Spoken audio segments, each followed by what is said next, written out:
I have a flight in about an hour, and before I leave Boston, I figured I'd sit down and talk about something that's been on my mind lately. Let's try a short experiment. I'm gonna read a paragraph from this book. Someone actually recommended it to me in one of my videos in the comments. I'm gonna read it in two voices. I want you to try and figure out if you notice a difference and in what context I'll be using them in.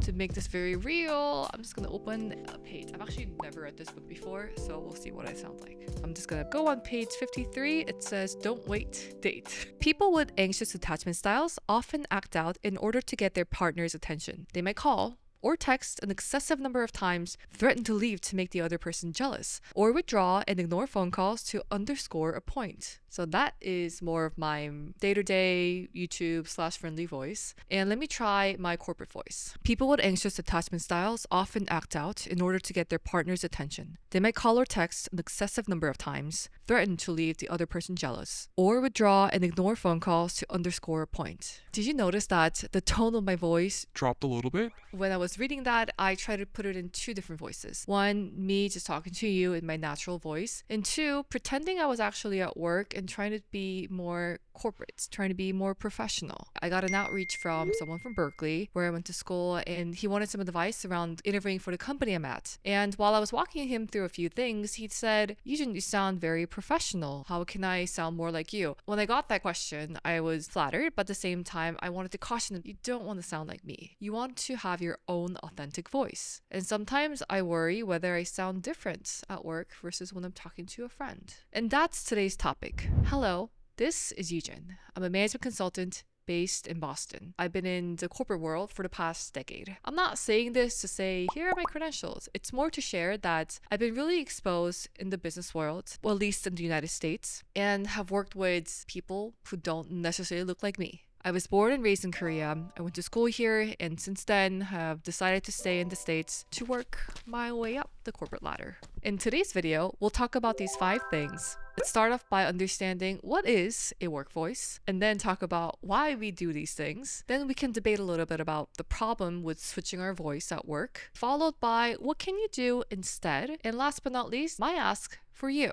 So back in the days when I was spending a lot of time on TikTok, I saw a lot of comedy content around corporate speak. Let's dive in. Let's circle back. Can you walk me through this agenda? All of these things made me feel kind of stale. When I talk to my clients in a meeting versus a coffee chat, I've noticed how their voice changes. It's not just about the words they use and the phrases. It's also about the rhythm, the emotions that we carry into the voice that we bring to work. This is not my work voice. I think the closest thing you probably heard my work voice was the book that I just read to you, How Not to Die Alone. I've actually seen this in meetings where we were all women, as if like having one octave lower of our voice makes us sound more serious and more credible. Why are we doing this? I think the reasons are quite simple. I could see this in 3 different contexts, at least for me. 1 is the background I was born and raised in, and 2 is around the social cues, and last but not least is driven by fear. And let me break this down what they mean. All my life, I was taught and raised to be proper, respectful, especially to the elders. And one thing I noticed while working in Korea was how we communicated, like beating around the bush, not going straight to the point, just to make sure that we sound more polite. In the US, someone would tell me directly, this doesn't work, or you suck. I've actually had someone rip apart a presentation I made in front of my face. I didn't cry, but I just took it as, okay, that's this person's style.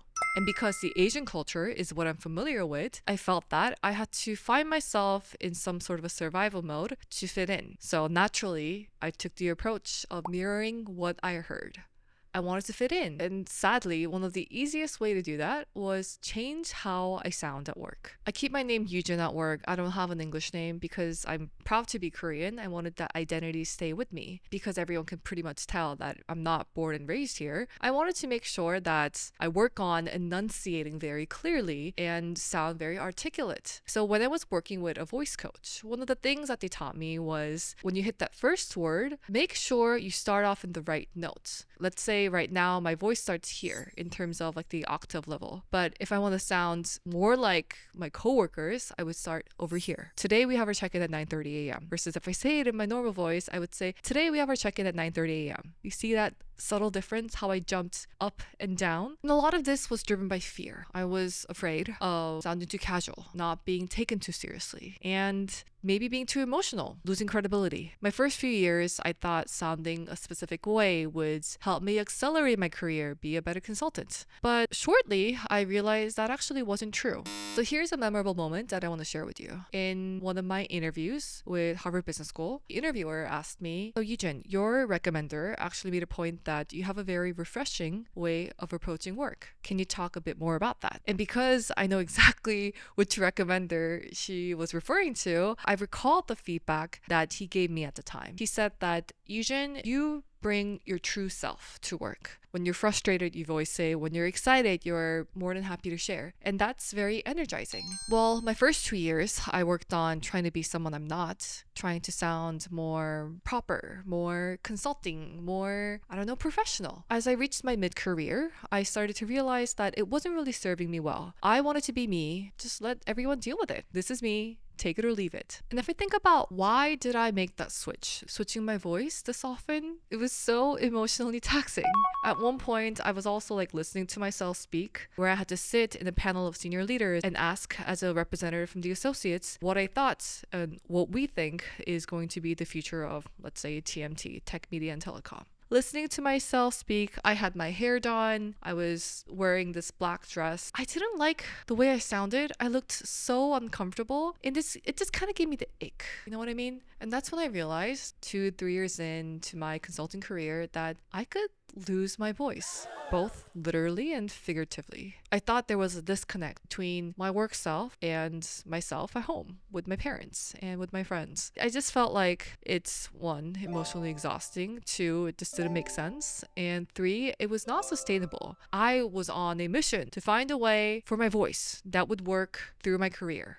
So here's a little framework that I developed. When someone asks me about my plan for the year ahead, I say that I'm solving for 3 things. Yeah, so given me being a consultant, I like these frameworks. Here are the 3 Ps. And these 3 things are the questions that I ask myself all the time. So the first one's around people. I want to be surrounded by good people and be one of them. Second is around problem. What's the interesting problem that we're solving for? What is the solution that we're bringing into the table? And last but not least is personality.